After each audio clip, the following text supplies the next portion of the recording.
നീ ഇവിടെ വന്നിട്ടല്ലേ ചൈത്രത്തിലേക്ക് പോകൂ, അതോ കോളേജിൽ നിന്ന് നേരിട്ട് അങ്ങോട്ട് പോകുവോ? ഇല്ല, ഞാൻ ഇങ്ങോട്ട് തന്നെ വരും. ഇവിടെ വന്നിട്ട് അങ്ങോട്ട് പോകാമെന്നാ കരുതുന്നേ. പതുക്കെ കഴിക്കുവേതോ, എന്തിനാ ഈ ധൃതി? അച്ഛൻ ഇറങ്ങിയ അമ്മേ? ഇന്ന് ഉമ്മറത്ത് കണ്ടില്ലല്ലോ. അച്ഛൻ ഇന്ന് നേരത്തെ ഇറങ്ങി. മില്ലി കുറച്ച് മരം വന്നിട്ടുണ്ടെന്ന്. പണിക്കാര് വരുന്നതിന് മുന്നേ അവിടെ എത്തണമെന്ന് പറഞ്ഞിറങ്ങിയതാ. ഓ, എന്നാ ഞാൻ ഉറങ്ങുവാ. നീ മുഴുവൻ കഴിച്ചില്ലല്ലോ. ആ ദോശക്കൂടി അങ്ങ് കഴിക്കുവേതോ. മതി അമ്മേ, വയറ് നിറഞ്ഞു. ഇനി ഇപ്പൊ കോളേജ് ക്യാൻറ്റീനിൽ ചെന്ന അവളുമാരുടെ കൂടെ അവിടെ നിന്ന് എന്തെങ്കിലും കഴിക്കേണ്ടി വരും.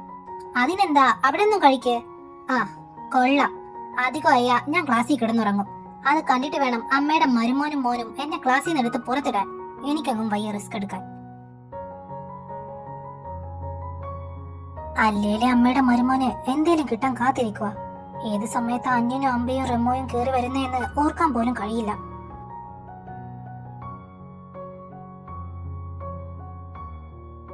വേദു, എന്താ അമ്മേ? അമ്മ ഒരു കാര്യം പറയട്ടെ? ആ, പറയാമ്മേ. പഴയ വേദു ആയിരുന്നെങ്കിൽ ഇപ്പൊ ഉണ്ണിയുടെ പേര് കേൾക്കുമ്പോ തന്നെ ഇവിടുത്തെ പാത്രമൊക്കെ എടുത്തെറിഞ്ഞേനെ. എനിക്ക് അയാളെ കാണണ്ട, എനിക്ക് ആ വീട്ടിൽ പോകണ്ട എന്ന് പറഞ്ഞ് ബഹളം വെച്ച ആളാ. പക്ഷെ ഇപ്പോ നീ അവനെ കുറിച്ച് പരാതി പറയുമ്പോ പോലും നിന്റെ ചുണ്ടിലൊരു കുസൃതിയുണ്ട്. നീ അറിയാതെ തന്നെ നിന്റെ ഉള്ളിൽ അവനോടുള്ള പഴയ വെറുപ്പൊക്കെ അലിഞ്ഞു തുടങ്ങിയിട്ടുണ്ട് വേദു. അപ്രതീക്ഷിതമായി നടന്ന വിവാഹമല്ലേ നിങ്ങളുടേത്. പെട്ടെന്ന് അംഗീകരിക്കാൻ ബുദ്ധിമുട്ടായിരിക്കുമെന്ന് ഞങ്ങൾക്ക് അറിയായിരുന്നു. ഉണ്ണിയെ നിനക്ക് സ്നേഹിക്കാൻ കഴിയില്ല എന്നോർത്ത് ഞങ്ങൾക്ക് ഭയങ്കര ടെൻഷനായിരുന്നു. പക്ഷെ ഇപ്പോ നിന്റെ ഈ കൊച്ചു കൊച്ചു പരിഭവങ്ങൾ കേൾക്കുമ്പോ എനിക്ക് ഉറപ്പായി അച്ഛന്റെ തീരുമാനം തെറ്റിയില്ല എന്ന്. ഇപ്പൊ തോന്നുന്നു ഉണ്ണി ആദ്യമേ നിനക്ക് വേണ്ടി ആലോചിച്ചാ മതിയായിരുന്നു എന്ന്. അങ്ങനെയായിരുന്നെങ്കിൽ ഞങ്ങളുടെ വിവാഹം നടക്കുമായിരുന്നു അമ്മേ? ഒരിക്കലുമില്ല. നിനക്കുണ്ണിയോട് വെറുപ്പല്ലായിരുന്നോ? ആ വെറുപ്പിന്റെ പേരും പറഞ്ഞ് നീ ഈ ബന്ധത്തിന് സമ്മതിക്കില്ലായിരുന്നു. അപ്പോ ഇങ്ങനെ നടന്നത് തന്നെയല്ലേ നല്ലത്? ആണോ വേദു? നീ ഉണ്ണി അംഗീകരിച്ചു തുടങ്ങിയിരിക്കുന്നു. അത് നിന്റെ ഓരോ വാക്കിലും പ്രവൃത്തിയിലും നിന്റെ ഓരോ പരിഭവങ്ങളിലും എനിക്ക് മനസ്സിലാക്കാൻ പറ്റുന്നുണ്ട്.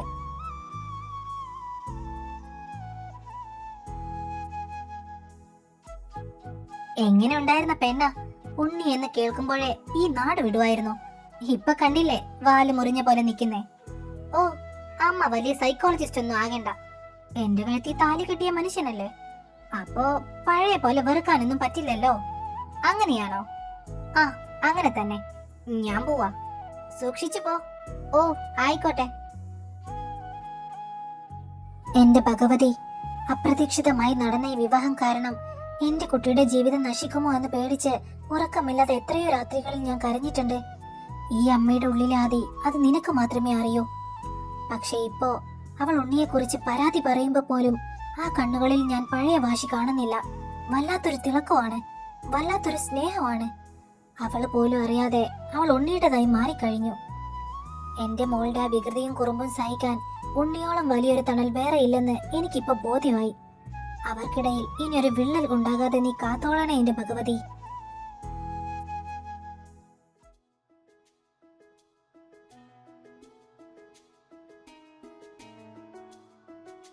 Good morning, sir.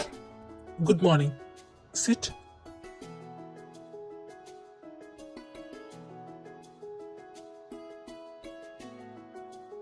സോ നമുക്ക് ഇന്നത്തെ ടോപ്പിക്കിലേക്ക് കടക്കാം. Vector analysis. എന്താണ് വെക്ടർ അനാലിസിസ്? നിങ്ങൾ പണ്ട് പഠിച്ചിട്ടുണ്ടാകും, എങ്കിലും നമുക്കൊന്ന് ബ്രഷപ്പ് ചെയ്യാം.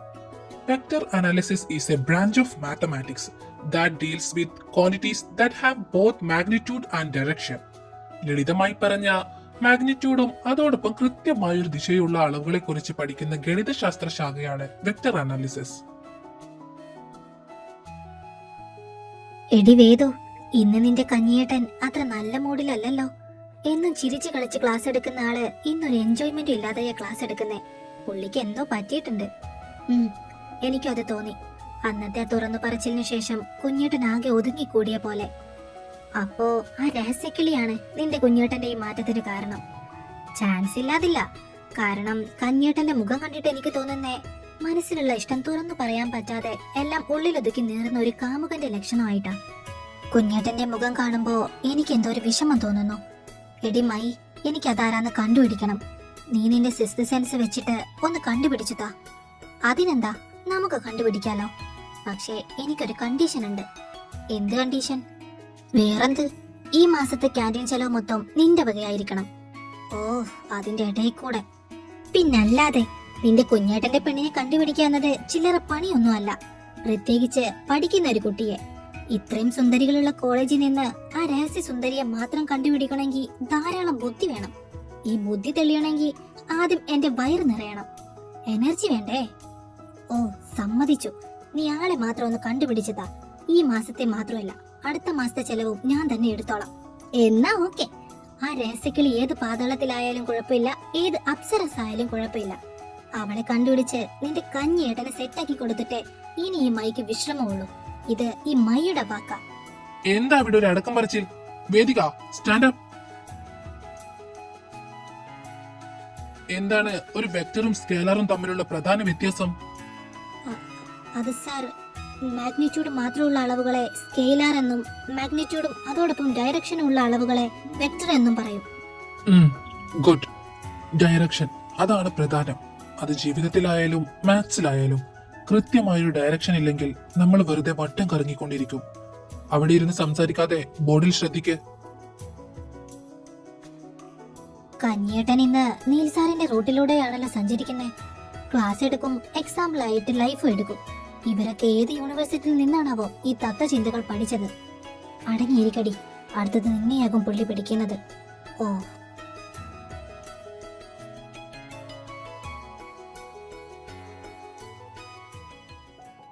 ശരി വല്യേട്ടാ, ഞാൻ പറഞ്ഞേക്കാം. ഓക്കെ. എന്താടി, വല്യേട്ടൻ ഇപ്പൊ വരും നിന്നെ കൂട്ടാൻ. ഇന്ദ്രച്ചനോട് സമ്മതം വാങ്ങി നിന്റെ ഹാഫ് ഡേ ലീവ് കുഞ്ഞേട്ടനെ വിളിച്ച് പറഞ്ഞിട്ടുണ്ട്. നീ പെട്ടെന്ന് ചെല്ലാൻ നോക്ക്. അയ്യോ, എന്താടി, ഞാൻ ഒറ്റയ്ക്കോ? അല്ല, ഈ കോളേജിൽ നിന്ന് വേറെ പെൺകുട്ടികളുണ്ട്. ടൂർ പോകുവാണല്ലോ, മര്യാദക്ക് പോയിട്ട് വാടി. പിടി തരാതെ നടന്നപ്പോ ഒരു ഉളുപ്പും ഇല്ലാതെ പിന്നാലെ നടന്നിട്ടുണ്ട്. ഇതിപ്പോ അങ്ങേരുടെ സമ്മതം കിട്ടിയപ്പോ എന്തോ ഒരിത്. എടി, നിങ്ങളും കൂടെ വാ. ഒന്ന് പോ പെണ്ണെ, നിന്റെ ഒരിത്. എന്റെ വല്യേട്ടൻ നിന്നെ കൊല്ലാനൊന്നും പോണില്ല. പോയി സംസാരിച്ച് പറയാനുള്ളതൊക്കെ പറഞ്ഞ് കേൾക്കാനുള്ളതൊക്കെ കേട്ട് ചോദിക്കാനുള്ളതൊക്കെ ചോദിച്ചിട്ട് വാ. എന്നാ വാ. എടി, നിങ്ങൾ വിട്ടോ, എനിക്കൊരാളെ അനലൈസ് ചെയ്യാനുണ്ട്. നീ ഇതെങ്ങോട്ടാടി? വന്നിട്ട് പറയാം, നിങ്ങൾ ചെല്ല്. ഇവളിത്, നീ വാ. ഇങ്ങോട്ട് വരുന്നതാണല്ലോ കണ്ടേ. എവിടെ പോയി?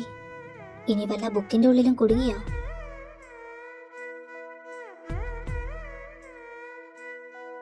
ആ, ദേ പോണു. അല്ല, ഇതെങ്ങോട്ടാ പോന്നേ?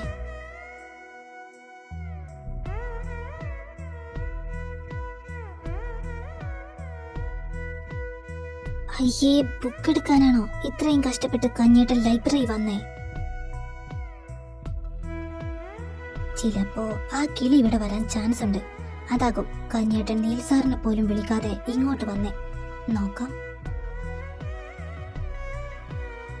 ഈശ്വര, പെട്ടു.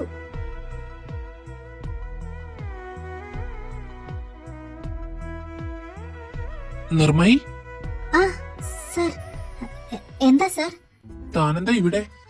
സാധാരണ ലൈബ്രറി വരുന്നത് എന്തിനാ? ബുക്ക് വായിക്കാനല്ലേ. ഞാനും അതിന് തന്നെയാ വന്നേ. Are you sure? താൻ ബുക്ക് വായിക്കാൻ തന്നെ വന്നതാണോ എന്ന്? ആ, അതെ. എനിക്ക് വായന എന്ന് പറഞ്ഞ ഭയങ്കര ക്രേസാ. വായനശാലകളാണ് എന്റെ സ്വർഗം. അതുകൊണ്ട് എന്റെ അച്ഛന് സ്വന്തമായിട്ട് ഒരു ലൈബ്രറി വരെയുണ്ട്. Oh really? എന്നാ ബുക്ക് നേരെ പിടിച്ച് വായിക്കേ, അല്ലെങ്കിൽ തല കുത്തി നിന്ന് വായിക്കേ.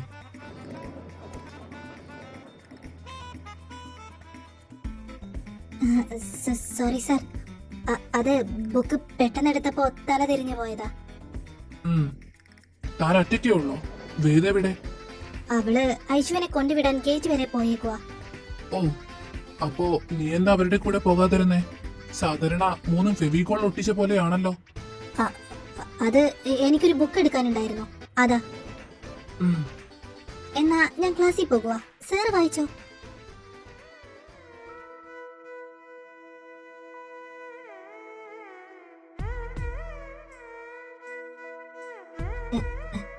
എന്താ സാർ? നീ ഇവിടെ എന്തിനാ വന്നത്? അത് ഞാൻ പറഞ്ഞില്ലേ, എന്ത്? ബുക്ക് എടുക്കാനെന്ന്. എന്നിട്ട് ബുക്ക് എവിടെ?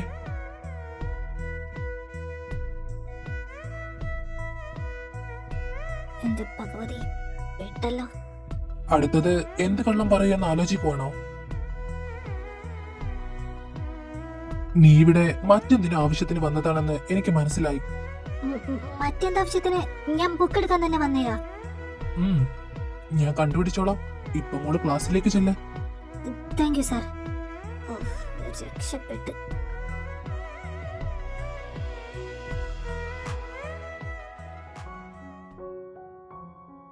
നീ ഇതെവിടെ പോയതായിരുന്നു മൈ? അതൊക്കെ പറയാം. നീ കുറച്ച് വെള്ളം തന്നെ. ഇന്നാ കുടിക്ക്.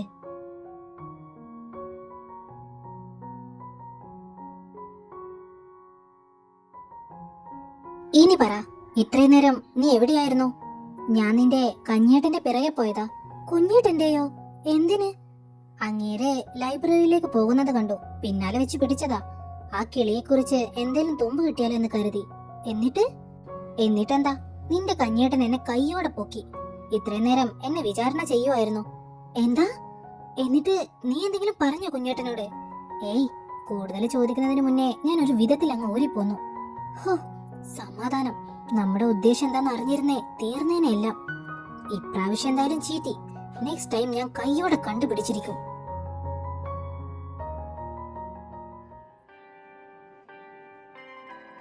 Good afternoon, sir. Good afternoon. Sit.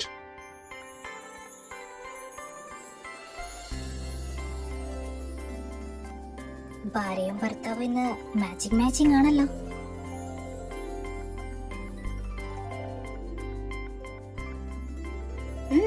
കൊള്ളാം. സോ നമുക്ക് ടോപ്പിക്കിലേക്ക് കടക്കാം. കഴിഞ്ഞ ക്ലാസ്സിൽ ഇനേഷ്യയും അതിനോടനുബന്ധിച്ചുള്ള ടോപ്പിക്സും നമ്മൾ കവർ ചെയ്തു. ഇന്നെടുക്കാൻ പോകുന്നത് ഗലീലിയൻ ട്രാൻസ്ഫോർമേഷൻ ആണ്. What is Galilean transformation? Galilean transformation are used to transform the coordinate of an event between two reference frames that differ only by constant relative motion. എന്ന് വെച്ചാൽ ഇത് കേൾക്കുമ്പോൾ വലിയൊരു സംഭവമായി തോന്നാം. പക്ഷേ സംഗതി വളരെ സിമ്പിൾ ആണ്. ഒരു സംഭവം നടക്കുമ്പോൾ അത് നോക്കി നിൽക്കുന്ന രണ്ടുപേർ, അവർ രണ്ടുപേരും വ്യത്യസ്തമായ സ്ഥാനങ്ങളിലാണെന്നിരിക്കട്ടെ, അവർ ആ സംഭവം നോക്കിക്കാണുന്നതും രണ്ടു തരത്തിലായിരിക്കും, അല്ലേ?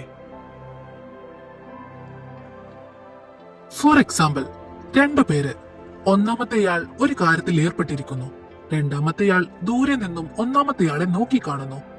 ദൂരെ നിന്ന് നോക്കിക്കാണുന്നവൻ അയാൾ നിൽക്കുന്ന ആംഗിളിൽ നിന്ന് നോക്കുമ്പോൾ അയാൾ കാണുന്നത് മാത്രമാണ് സത്യമെന്ന് അയാൾക്ക് തോന്നും. കാരണം അയാളുടെ റെഫറൻസ് ഫ്രെയിം അതാണ്. പക്ഷെ യഥാർത്ഥത്തിൽ അയാൾ കാണുന്നത് സത്യമായിരിക്കണമെന്നില്ല. ആ സംഭവത്തിന്റെ തൊട്ടടുത്ത് വന്ന് അല്ലെങ്കിൽ ഒന്നാമത്തെയാളുടെ സ്ഥാനത്ത് നിന്ന് നോക്കിയാൽ മാത്രമേ യഥാർത്ഥത്തിൽ എന്താണ് നടന്നതെന്ന് മനസ്സിലാക്കാൻ പറ്റൂ.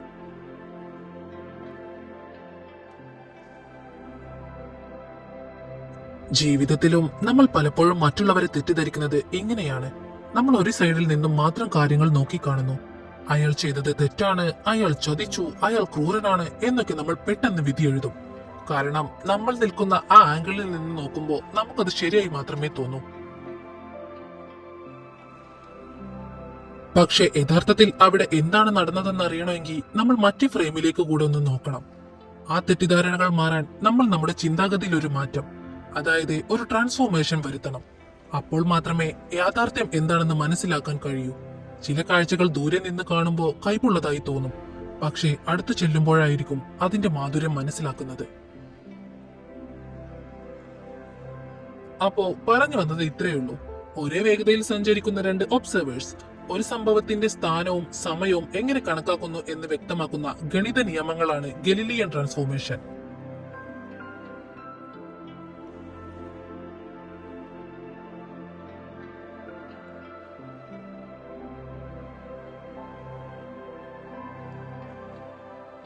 ഓക്കെ, ഇന്ന് ഇത്രയും മതി. എന്നും പറയുന്ന പോലെ തന്നെ ക്ലാസ്സിൽ പറഞ്ഞ കാര്യങ്ങൾ നന്നായിട്ട് റിവൈസ് ചെയ്യുക.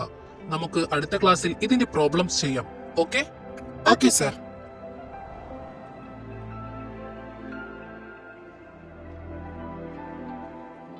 എടി വേദു, നീൽ സാറെന്ന് നിന്നെ ശരിക്കും അരക്കിയല്ലോ. ആ ഗലീലിയൻ ട്രാൻസ്ഫോർമേഷന്റെ ഇടയിൽ കൂടി പുള്ളി നിനക്കിട്ട് തന്നത് നല്ല ഒന്നാം തരം കൊട്ടായിരുന്നു. പുള്ളി പറഞ്ഞത് എത്ര കറക്റ്റാ.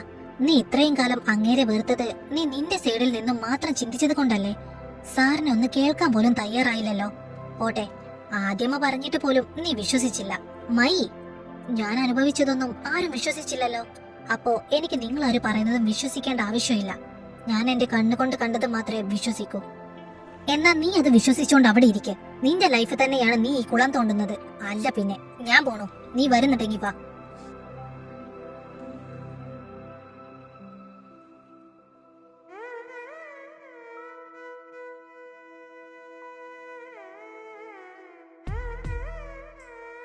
പഠിത്തമൊക്കെ എങ്ങനെ പോകുന്നു ഇഷാനി? നന്നായിട്ട് തന്നെ പോകുന്നുണ്ട്. പേടിയുണ്ടോ ഇഷാനിക്ക്? ഏ? എന്നോട് സംസാരിക്കാൻ പേടിയുണ്ടോ എന്ന്?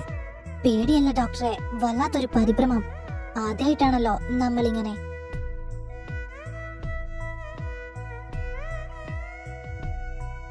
ഞാനെന്തിനാണ് തന്നെ കാണണമെന്ന് പറഞ്ഞതെന്ന് തനിക്ക് മനസ്സിലായി കാണുമല്ലോ. നമ്മുടെ വീട്ടുകാർ തമ്മിൽ സംസാരിച്ച് നമ്മുടെ വിവാഹം ഏകദേശം ഉറപ്പിച്ചു കഴിഞ്ഞു. അവരുടെ തീരുമാനത്തിൽ എനിക്ക് യാതൊരു സമ്മതക്കുറവും ഇല്ല. കാരണം നീ എന്നെ സ്നേഹിക്കുന്നതിന് മുൻപ് എനിക്ക് നിന്നെ ഇഷ്ടമായിരുന്നു ഇഷാനി.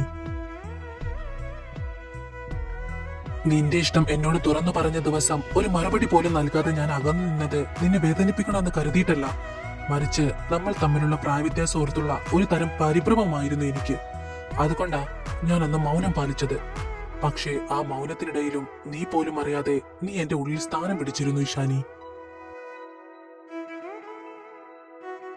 പക്ഷേ എന്റെ ഇഷ്ടത്തിനും വീട്ടുകാരുടെ തീരുമാനത്തിനും അപ്പുറം ഇമ്പോർട്ടന്റ് ആയ മറ്റൊന്നുണ്ട്. ഇഷാനിയുടെ സൈഡ്, ഇഷാനിയുടെ ഭാവി. അതിനെക്കുറിച്ചാണ് ഇനി എനിക്ക് അറിയേണ്ടത്. നീ എന്നെ സ്നേഹിക്കുന്നുണ്ടെന്ന് എനിക്കറിയാം. പക്ഷേ നീ നിന്റെ ഭാവിയെക്കുറിച്ച് ചിന്തിച്ചിട്ടുണ്ടോ? നമ്മൾ തമ്മിൽ 13 വയസ്സ് വ്യത്യാസമുണ്ട്. നിന്റെ ഈ പ്രായത്തിൽ നിനക്ക് എന്നോട് തോന്നുന്ന ഒരു തരം അട്രാക്ഷൻ അല്ല ഇതെന്ന് എനിക്ക് ഉറപ്പിക്കണം. ഡോക്ടറെ, ഞാൻ പറഞ്ഞു കഴിഞ്ഞില്ലേ ഇഷാനി? എല്ലാം കേട്ടിട്ട് വേണം നീ ഒരു തീരുമാനം എടുക്കാൻ. ഞാനൊരു ഡോക്ടറാണ്. എന്റെ ജീവിതം എപ്പോഴും തിരക്കുകൾ നിറഞ്ഞതായിരിക്കും. നിനക്ക് വേണ്ടത്ര സമയം തരാനോ നിന്റെ കൂടെ എപ്പോഴും ഉണ്ടാവാനോ എനിക്ക് കഴിഞ്ഞെന്ന് വരില്ല. എന്റെ ഈ ഗൗരവവും ചിട്ടകളും ഒക്കെ ഒരു പക്ഷെ നിനക്ക് ഭാവിയിൽ മടുപ്പായി തോന്നിയേക്കാം. നിന്നെ പോലെ ഒരാൾക്ക് എന്റെ കൂടെ ജീവിക്കാൻ ബുദ്ധിമുട്ടായിരിക്കും. അതുകൊണ്ട് ഇതെല്ലാം മുൻകൂട്ടി കണ്ടിട്ട് വേണം നീ എന്റെ ജീവിതത്തിലേക്ക് വരാൻ. ഡോക്ടറെ, ഡോക്ടർക്ക് അറിയുന്നതല്ലേ, ഞാൻ ഡോക്ടറെ മനസ്സിൽ കൊണ്ട് നടക്കാൻ തുടങ്ങിയിട്ട് വർഷങ്ങളായി. അതുകൊണ്ട് തന്നെ എന്റെ ഇഷ്ടം പ്രായത്തിന്റെ പക്വതയില്ലായ്മയായി എനിക്ക് തോന്നുന്നില്ല. എനിക്ക് ഡോക്ടറെ അത്രയ്ക്ക് ഇഷ്ടമാ. ലൈഫ് ലോങ് എന്റെ കൂടെ എന്റെ പാതയായി ഡോക്ടർ ഉണ്ടായിരിക്കണമെന്ന് ഞാൻ ഒരുപാട് ആഗ്രഹിക്കുന്നുണ്ട്. ആ സ്ഥാനത്ത് എനിക്ക് ഡോക്ടറിനെ അല്ലാതെ മറ്റാരെയും ചിന്തിക്കാൻ പോലും കഴിയില്ല. എനിക്കറിയാം, ഒരു ഡോക്ടർ എന്ന നിലയിൽ നിങ്ങൾക്ക് എപ്പോഴും തിരക്കുകൾ ഉണ്ടായിരിക്കും. എനിക്ക് വേണ്ടത്ര സമയം തരാനോ എന്നെ കൂടുതൽ പരിഗണിക്കാനോ കഴിഞ്ഞെന്ന് വരില്ല. പക്ഷെ അതൊന്നും എന്നെ ബാധിക്കുന്ന കാര്യമല്ല ഡോക്ടറെ. ഡോക്ടർ എന്റെ കൂടെ ഉണ്ടെന്നുള്ള ആ ഒരു തോന്നൽ, അത് മാത്രം മതി എനിക്ക്. 13 വയസ്സല്ല, അതിൽ കൂടുതലുണ്ടെങ്കിലും എന്റെ ഇഷ്ടത്തിനൊരു മാറ്റവും വരില്ല.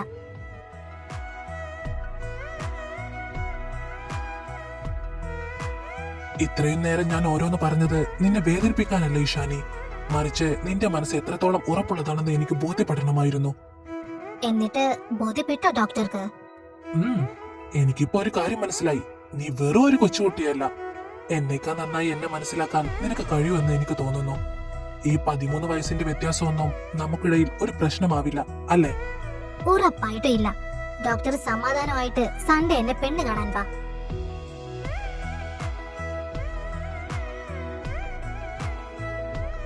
എന്നാ വാ, ഞാൻ വീട്ടിൽ കൊണ്ടുവിടാം.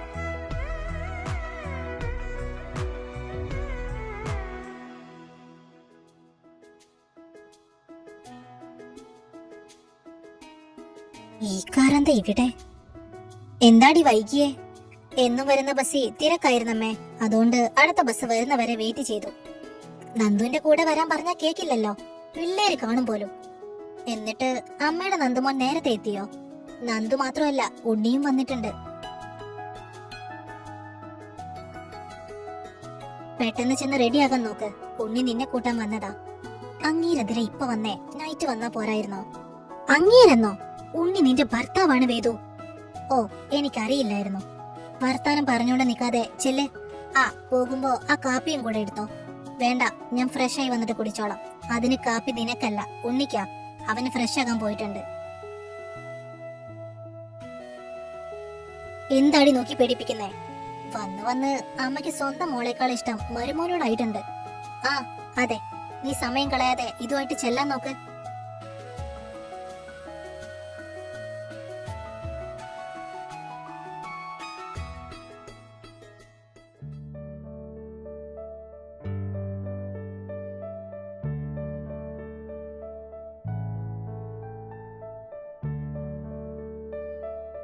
നീ എന്താ ലേറ്റ് ആയേ? എന്നും വരുന്ന ബസ്സിൽ തിരക്കായിരുന്നു. ഉം. അതെ, ഇന്ന് പോണോ? ഉം.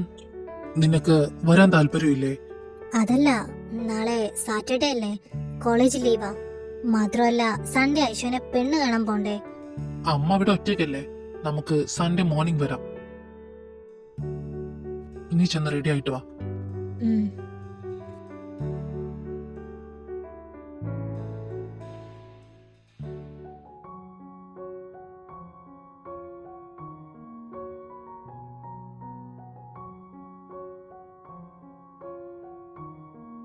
ആഹാ, എത്തിയോ? ഞാൻ കരുതി ഇന്ന് വരില്ലെന്ന്. അമ്മ ഇവിടെ ഒറ്റയ്ക്കല്ലേ. അല്ല, വൈശാലി എപ്പോ വന്നു? നാളെയും മറ്റന്നാളും ലീവ് ആയതുകൊണ്ട് കോളേജ് കഴിഞ്ഞ ഉടനെ ഞാൻ ഇങ്ങോട്ട് പോന്നു. ഉം. നിങ്ങൾ ചെന്ന് ഫ്രഷ് ആയിട്ട് വാ, ഞാൻ കഴിക്കാൻ എടുക്കാം. വേണ്ടമ്മേ, ഞങ്ങൾ കഴിച്ചിട്ടാ വന്നത്. അമ്മ കഴിക്കാതെ വിട്ടില്ല. ആണോ? അമ്മ കഴിച്ചില്ലേ? ഞാനും വൈശാലിയും നേരത്തെ കഴിച്ചു. ഓ, ഉണ്ണി, വൈശാലിക്ക് നമ്മളോട് എന്തോ പറയാനുണ്ടെന്ന്.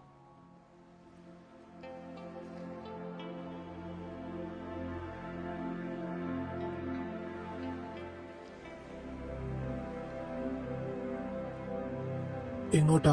ഇവിടെ നിക്ക്. എന്താ വൈശാലി? വൈശാലിക്ക് എന്താ ഞങ്ങളോട് പറയാനുള്ളത്? അത് ഞാനിവിടെ വന്ന് നിൽക്കുന്ന കാര്യമൊക്കെ അമ്മയും മുത്തശ്ശനും ഒക്കെ അറിഞ്ഞിട്ടുണ്ട്. എന്നെ ഇന്നലെ അമ്മ വിളിച്ച് ഞാൻ തറവാട്ടിലേക്ക് ചെന്നിരുന്നു. അപ്പോഴാ അറിഞ്ഞ് അവരൊക്കെ ഈ കാര്യം അറിഞ്ഞിട്ടുണ്ടെന്ന്. ഞാൻ ഇത്രയും കാലം മറച്ചു വെക്കാൻ ശ്രമിച്ചതായിരുന്നു. പക്ഷെ എങ്ങനെയോ അവരിത് കണ്ടെത്തി. അയ്യോ, എന്നിട്ട് മോളെ അവര് വഴക്കു പറയോ മറ്റോ ചെയ്തോ? ഏയ് ഇല്ല ആന്റി, ഞാൻ അത് പറയാനാ ഇന്ന് തന്നെ ഇങ്ങോട്ട് വന്നത്. അവർക്കിപ്പോ ആരോടും ദേഷ്യമില്ല. സത്യത്തിൽ അമ്മയ്ക്കും മുത്തശ്ശനും മുത്തശ്ശിക്കും ഒക്കെ നിങ്ങൾ രണ്ടുപേരെ ഒന്ന് കാണണമെന്നുണ്ട്.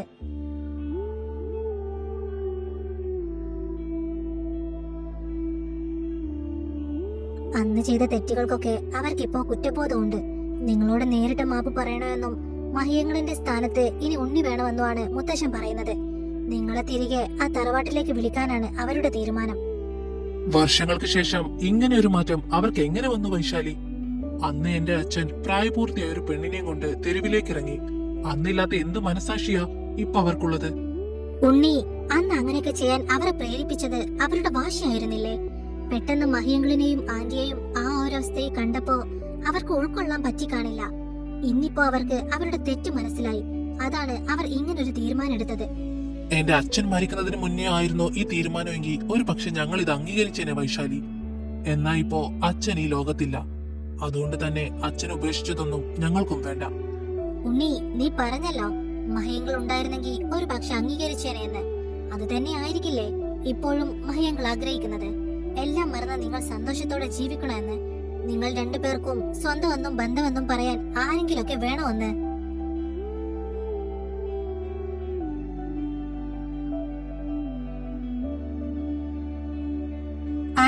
ആന്റി എങ്കിലും ഉണ്ണിയെ പറഞ്ഞ് മനസ്സിലാക്ക്. എല്ലാം മറന്ന് സന്തോഷത്തോടെ കഴിയുന്നതല്ലേ നല്ലത്. മാത്രമല്ല, മുത്തശ്ശൻ ഇപ്പോ രോഗിയാണ്. അദ്ദേഹത്തിന് മരിക്കുന്നതിന് മുൻപ് നിങ്ങളെ ഒന്ന് കാണണം. നമ്മുടെ കുടുംബം വീണ്ടും ഒന്നാകണം എന്നാണ് ആഗ്രഹം. മതി വൈശാലി, നമുക്ക് ഈ ടോപ്പിക്ക് ഇവിടെ വെച്ച് നിർത്താം. ഞങ്ങൾക്ക് സ്വന്തമെന്നും ബന്ധമെന്നും പറയാൻ വേദസ്വരം മാത്രമേ ഉണ്ടായിരുന്നുള്ളൂ. ഇനിയും അവര് മാത്രം മതി. അറുത്തുമാറ്റിയ ബന്ധങ്ങളൊന്നും കൂട്ടിയോജിപ്പിക്കാൻ എനിക്ക് താല്പര്യമില്ല. ഉണ്ണി, വൈശാലി പറയുന്നത് മോനൊന്ന് കേൾക്ക്. ഇത്രയും വർഷം കഴിഞ്ഞില്ലേ, ഇനിയും ഈ ദേഷ്യവും വാശിയും മനസ്സിൽ വെച്ച് നടക്കണോ? നിന്റെ മുത്തശ്ശൻ ചെയ്ത തെറ്റ് അദ്ദേഹത്തിന് മനസ്സിലായി. അത് തിരുത്താനുള്ള അവസരം എന്റെ മോൻ അദ്ദേഹത്തിന് കൊടുക്കണം. മരിക്കുന്നതിന് മുൻപ് നിന്റെ മുത്തശ്ശന് നിന്നെ കാണണമെന്ന് തോന്നിയെങ്കിൽ അത് മാറ്റിവെക്കരുത്. നിന്റെ അച്ഛനുണ്ടായിരുന്നെങ്കിൽ ഒരു പക്ഷെ നീ നിന്റെ മുത്തശ്ശനെ കാണണമെന്ന് തന്നെയായിരിക്കും അദ്ദേഹം ആഗ്രഹിച്ചിരിക്കുക. അമ്മയ്ക്കും അങ്ങനെ തന്നെയാണോ തോന്നുന്നത്? എന്റെ അച്ഛന്റെ ഇഷ്ടത്തെ മാനിക്കാത്തവർ, ആ തറവാടിന്റെ പടി ഇറക്കി വിട്ടവർ, എന്തിനേറെ പറയണം എന്റെ അച്ഛൻ മരിച്ചപ്പോ പോലും തിരിഞ്ഞു നോക്കാത്തവർ, ഇന്നവർക്ക് കുറ്റബോധം തോന്നുമ്പോ ഓടിച്ചെല്ലാൻ നമ്മൾ അവരിട്ട് തരുന്ന എച്ചിൽ കഷ്ണങ്ങളല്ല അമ്മയെ ഭക്ഷിക്കുന്നത്.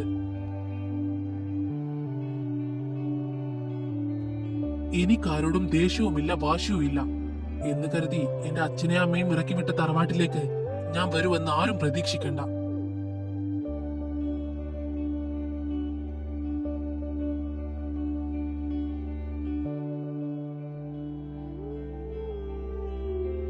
ആന്റി, ഉണ്ണിക്ക് എന്നോട് ദേഷ്യമായോ? ഞാൻ ഈ കാര്യം പറയേണ്ടിയിരുന്നില്ലേ? ഇല്ല മോളെ, അവന് നിന്നോട് ഒരു ദേഷ്യവും ഇല്ല. അവന്റെ അച്ഛൻ അനുഭവിച്ച കഷ്ടപ്പാടുകളെല്ലാം അവന്റെ ഓർമ്മയിലുണ്ട്. ആ മുറിവുകൾ അത്ര പെട്ടെന്ന് ഉണങ്ങില്ല. നീ വിഷമിക്കണ്ട. അവന്റെ ഈ ദേഷ്യം പെയ്യാൻ നിൽക്കുന്ന മഴ പോലെയാണ്. പെയ്തു തോർന്ന അവൻ ശാന്തനായിക്കോളും.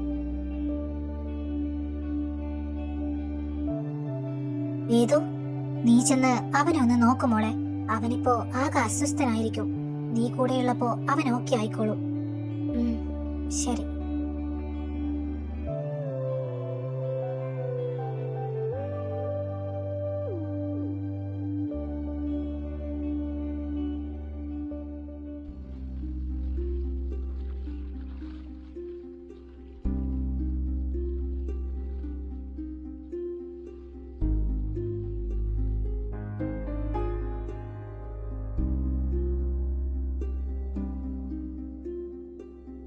എന്റെ ഭഗവതി, അസുരൻ ഇപ്പൊ വല്ലാത്തൊരവസ്ഥയിലാണല്ലോ.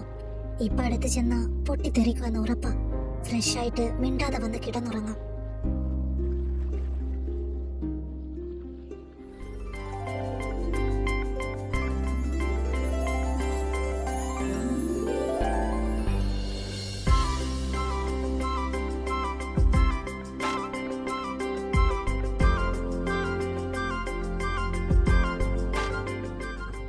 ഉണ്ണിയേട്ടാ, വല്ലാത്തൊരു ശൂന്യത തോന്നുന്നു കുഞ്ഞെ.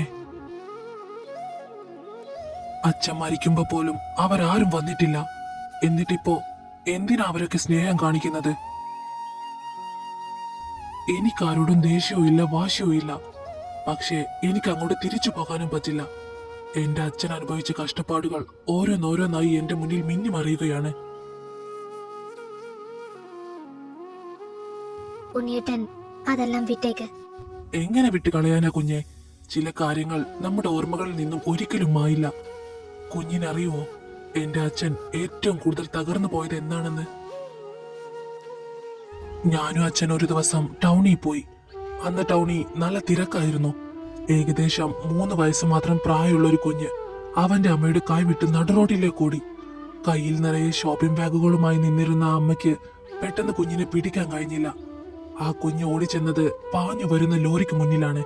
എല്ലാവരും പേടിച്ച് നിലവിളിച്ച ആ നിമിഷം സ്വന്തം ജീവൻ പോലും നോക്കാതെ ആ ലോറിക്ക് മുന്നിൽ നിന്ന് ആ കുഞ്ഞിനെ കോരിയെടുത്തത് എന്റെ അച്ഛനാണ്. ആ കുഞ്ഞിനെ തിരികെ ഏൽപ്പിക്കാനും കുഞ്ഞിനെ ശ്രദ്ധിക്കാത്തതിന് ആ സ്ത്രീയോട് ദേഷ്യപ്പെടാനുമാണ് അച്ഛൻ അവരുടെ അടുത്തേക്ക് ചെന്നത്. പക്ഷെ അവരെ കണ്ടതും അച്ഛൻ ഒരു നിമിഷം തരിച്ചു നിന്നുപോയി. അച്ഛന്റെ കണ്ണുകൾ നിറയുന്നത് ഞാൻ കണ്ടു. അത് അവരായിരുന്നു കുഞ്ഞെ. വൈശാലിയുടെ അമ്മ, എന്റെ അച്ഛന്റെ സഹോദരി. ആ കുഞ്ഞ് വൈശാലിയുടെ അനിയനും. തന്റെ കുഞ്ഞിനെ മരണവക്കിൽ നിന്നും രക്ഷിച്ച ഒരാളോട് ഒരമ്മ എന്ന നിലയിൽ നന്ദിയല്ലേ പറയേണ്ടത്? പക്ഷെ എന്റെ അച്ഛനെ കണ്ടതും അവരുടെ മുഖം വലിഞ്ഞു മുറുകി. അവർ പറഞ്ഞ വാക്ക് ഇന്നും എന്റെ കാതുകളിൽ മുഴങ്ങുന്നുണ്ട്. അവരെന്താ പറഞ്ഞത്? എന്റെ കുഞ്ഞ് നിങ്ങളുടെ കൈകൊണ്ട് രക്ഷപ്പെടുന്നതിലും നല്ലത് അവൻ ആ വണ്ടിക്കടിയിൽ കിടന്നു മരിക്കുന്നതായിരുന്നു എന്ന്. അന്ന് അച്ഛന്റെ മുഖത്ത് കണ്ട ആ സങ്കടം അത് ഇന്നും എന്റെ മനസ്സിലുണ്ട്. തറവാട്ടിലെ പണമോ അന്തസ്സോ ഇല്ലാത്തതിനാൽ അച്ഛന് പരാതിയില്ലായിരുന്നു. പക്ഷെ സ്വന്തം ചോരയ്ക്ക് താൻ ഇത്രത്തോളം വെറുക്കപ്പെട്ടവനാണ് എന്ന് തിരിച്ചറിഞ്ഞ ആ നിമിഷം അച്ഛൻ ശരിക്കും തകർന്നു പോയി. എന്റെ അച്ഛനെ അശുദ്ധമായി കണ്ട ആ തറവാട്ടിലേക്ക് എന്ത് മനസാക്ഷിയോടെയാണ് ഞാൻ കയറി ചെല്ലേണ്ടത്? ആ പടിവാതിൽ കടക്കാൻ എന്റെ അച്ഛന്റെ ഓർമ്മകൾ എന്നെ അനുവദിക്കുന്നില്ല കുഞ്ഞെ. വേണ്ട, ഒന്നും ഓർക്കേണ്ട, എല്ലാം കഴിഞ്ഞില്ലേ. എന്നെ ഏറ്റവും കൂടുതൽ വേദനിപ്പിക്കുന്നത് അച്ഛൻ ഒരിക്കലും അവരെ വെറുത്തിരുന്നില്ല എന്നുള്ളതാണ്. മരിക്കുന്നത് വരെ ആ തറവാട്ടിലെ എല്ലാവരോടും അച്ഛന് സ്നേഹം മാത്രമേ ഉണ്ടായിരുന്നുള്ളൂ. ആ സ്നേഹത്തിനാണ് അവരിങ്ങനെ പകരം നൽകിയത്. മതി, ഇനി ഒന്നും പറയണ്ട, ഉറങ്ങിക്കോ. ഞാൻ ഇങ്ങനെ കിടന്നോളാം. ഉം.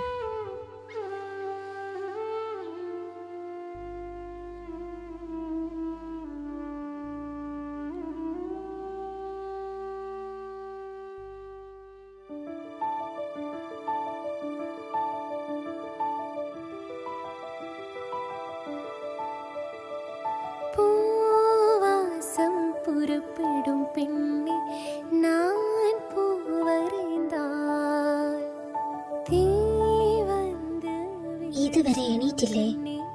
நான் தீ வரைந்தால் എന്റെ ഈശ്വര, 7 മണിയോ? ഇങ്ങേർക്കുന്ന പറമ്പിലൊന്നും പോണ്ടേ? അവിടെ കിടക്ക് വേദ, കുറച്ചു കഴിഞ്ഞു പോകാം.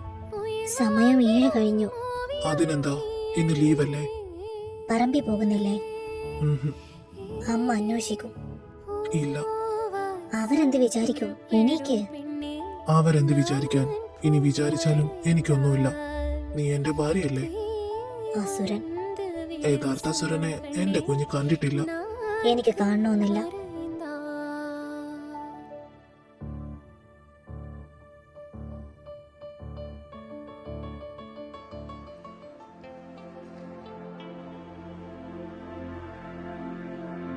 Good morning aunty. Good morning. ഇന്നെന്താ ആന്റി സ്പെഷ്യൽ? ഇഡലിയും സാമ്പാറുവാ? ഓ, ഞാനെന്തെങ്കിലും ഹെൽപ്പ് ചെയ്യണോ? വേണ്ട, കഴിഞ്ഞു. മോൾക്ക് കാപ്പി എടുക്കട്ടെ? വേണ്ട ആന്റി, ഉണ്ണി കൂടെ വരട്ടെ, എന്നിട്ടാവാം. ഉണ്ണി എഴുന്നേറ്റിട്ടില്ല. മോള് വേണമെങ്കിൽ കഴിച്ചോ. എഴുന്നേറ്റിട്ടില്ലെന്നോ? സമയം ഇത്രയായില്ലേ? സാധാരണ ഈ സമയത്തൊക്കെ പറമ്പിൽ പോയി വരുന്നതാണല്ലോ. ഞാനൊന്ന് വിളിക്കട്ടെ? വേണ്ട, വേദമോളും എഴുന്നേറ്റിട്ടില്ല. അവരെ കുറച്ചു കഴിഞ്ഞ് വന്നോളും. മോളിരുന്നോ, ഞാൻ എടുത്തു വെക്കാം. വേണ്ട ആന്റി, കുറച്ച് കഴിയട്ടെ. ശരി മോളെ.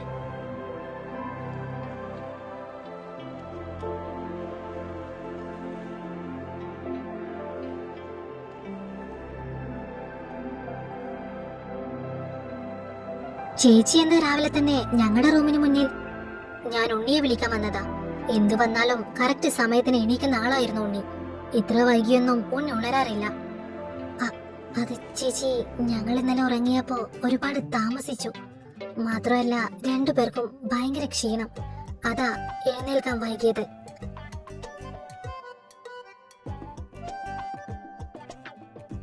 എന്നിട്ടും ഞാൻ രാവിലെ എഴുന്നേൽക്കാൻ നോക്കിയതാട്ടോ ചേച്ചി. പക്ഷേ ഉണ്ണിയേട്ടൻ സമ്മതിച്ചില്ല. മാത്രമല്ല, ഉണ്ണിയേട്ടൻ വീണ്ടും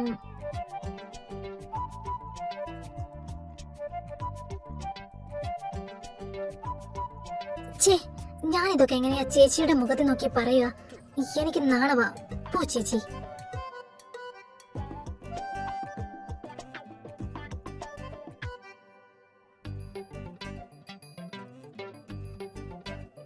എനിക്ക് പറ്റുന്നില്ലമ്മേ ഇതൊക്കെ കണ്ടോണ്ട് നിൽക്കാൻ. അവളുടെ സന്തോഷം കാണുമ്പോ എനിക്കാകെ ഭ്രാന്ത് പിടിക്കുക. നീ കൂളാവ് വൈശു. അവളുടെ ആ സന്തോഷം അധിക കാലം നീണ്ടു നിൽക്കില്ല. മുത്തശ്ശൻ പറഞ്ഞില്ലേ അവരെ തറവാട്ടിലേക്ക് കൊണ്ടുവരുമെന്ന്. ഇവിടെ വന്നു കഴിഞ്ഞാ 2നെ നമുക്ക് 2 വഴിക്കാക്കാം. പിന്നെ എന്റെ മോളായിരിക്കും ഉണ്ണിയുടെ ഭാര്യ പദവി അലങ്കരിക്കാൻ പോകുന്നത്. അമ്മേ, മുത്തശ്ശൻ ഇങ്ങനൊരു കാര്യം പറഞ്ഞപ്പോ എന്റെ മനസ്സിൽ ആദ്യം തോന്നിയത് ഇവരെ തറവാട്ടിലേക്ക് കൊണ്ടുവന്ന് ഉണ്ണിയും അവളെയും പിരിക്കാമെന്നുള്ളതാ. പക്ഷേ ഉണ്ണിയാണെങ്കിൽ അച്ഛൻ ഉപേക്ഷിച്ചതൊന്നും തനിക്കും വേണ്ടെന്ന മട്ടില്ല. തറവാട്ടിലെ ഒരു കാര്യത്തിലും ഇടപെടാൻ അവന് താല്പര്യമില്ലെന്ന്. താല്പര്യമില്ലാത്തത് അവന് കാര്യങ്ങളുടെ സീരിയസ്നെസ് ശരിക്കറിയാത്തത് കൊണ്ടാണ് മോളെ. അച്ഛൻ എന്തിനാ അവനെ വിളിക്കുന്നതെന്ന് അവനറിഞ്ഞ ഉറപ്പായും അവൻ ഇവിടെ വരും. കാരണം കോടിക്കണക്കിന് സ്വത്ത് അവന്റെ പേരിലേക്ക് മാറ്റി എഴുതാൻ പോവുകയല്ലേ. സ്വത്തോ? അമ്മ എന്തൊക്കെയാ പറയുന്നേ? അതെ വൈശു, ഹേമയോടും മഹിയേട്ടനോടും ചെയ്ത തെറ്റുകൾക്ക് പ്രായശ്ചിത്തമായി തറവാടിന്റെ പകുതി സ്വത്തുക്കളും ഈ വലിയ തറവാടും ഉണ്ണിയുടെ പേരിലേക്ക് മാറ്റി എഴുതാൻ അച്ഛൻ തീരുമാനിച്ചിട്ടുണ്ട്. ആ സ്വത്ത് മുഴുവൻ ഉണ്ണിയുടെ കയ്യിലെത്തിക്കഴിഞ്ഞാൽ അവൻ പിന്നെ വെറും ഒരു പ്രൊഫസറല്ല, അത്രയും വലിയ സാമ്രാജ്യത്തിന്റെ ഉടമയായി ഉണ്ണി മാറും. സത്യമാണോ അമ്മേ പറയുന്നേ? എനിക്ക് വിശ്വസിക്കാൻ പറ്റുന്നില്ല. ഇന്നലെ അച്ഛൻ എന്നെ വിളിച്ച് കാര്യങ്ങളെല്ലാം പറഞ്ഞു. അച്ഛൻ മകനോട് ചെയ്ത തെറ്റിന് പ്രായശ്ചിത്തമായി കൊച്ചുമകന് തന്നെ അതെല്ലാം കിട്ടണമെന്നാണ് അച്ഛൻ പറയുന്നത്. പക്ഷെ അതൊക്കെ അനുഭവിക്കാൻ യോഗ്യത എന്റെ മകൾക്ക് മാത്രമാണ്. പുറത്തു നിന്നൊരു പെൺകുട്ടി വന്ന് അനുഭവിക്കാൻ ഈ മഹിത സമ്മതിക്കില്ല. ആ തറവാടിന്റെ മരുമകളായി എന്റെ മകൾ തന്നെ വരണം. ആ തറവാടും സ്വത്തും നമുക്ക് തന്നെ വേണം വൈശു. അത് കിട്ടാനുള്ള ഏക വഴി നിന്റെ കഴുത്തിൽ ഉണ്ണി താലി കെട്ടുക എന്ന് മാത്രമാണ്. ഉണ്ണിയെ വേണമെന്നുള്ളത് നിന്റെ ആഗ്രഹം മാത്രമായിരുന്നു. എന്നാ ഇപ്പോ അത് എന്റെയും കൂടെ ആവശ്യമാണ്. അതിനുവേണ്ടി അവർ ഈ തറവാട്ടിൽ എത്തിയിരിക്കണം. പക്ഷെ അമ്മേ, ഉണ്ണി സമ്മതിക്കണ്ടേ? അങ്കിളിനോടും ആന്റിയോടും മുത്തശ്ശൻ കാണിച്ച ക്രൂരത ഉണ്ണിയുടെ മനസ്സിൽ ഇപ്പോഴും ഒരു കനലായി കിടക്കുന്നുണ്ട്. ആ കനൽ എളുപ്പത്തിലൊന്നും അണയില്ല അമ്മേ. ആ കനലിന് മേൽ സ്നേഹത്തിന്റെ കുറച്ച് പനിനീർ തളിച്ചാൽ അണയാവുന്നതേ ഉള്ളൂ മോളെ. ആ പനിനീർ എന്റെ മോളായിരിക്കണം. വൈശാലി എന്ന പനിനീരിൽ നിലാഞ്ചി തന്ന കനൽ അണഞ്ഞു തീരണം. അവൻ ഈ മഹിതയെ ശരിക്കറിയില്ല. ഈ മഹിത വിചാരിച്ചാൽ നടക്കാത്തതായിട്ട് ഒന്നുമില്ല. വരുന്നുണ്ട് ഞാൻ അങ്ങോട്ട്, സാക്ഷാൽ നിലാഞ്ചി ടീച്ചറിന്റെ ചൈത്ര എന്ന തട്ടകത്തിലേക്ക്.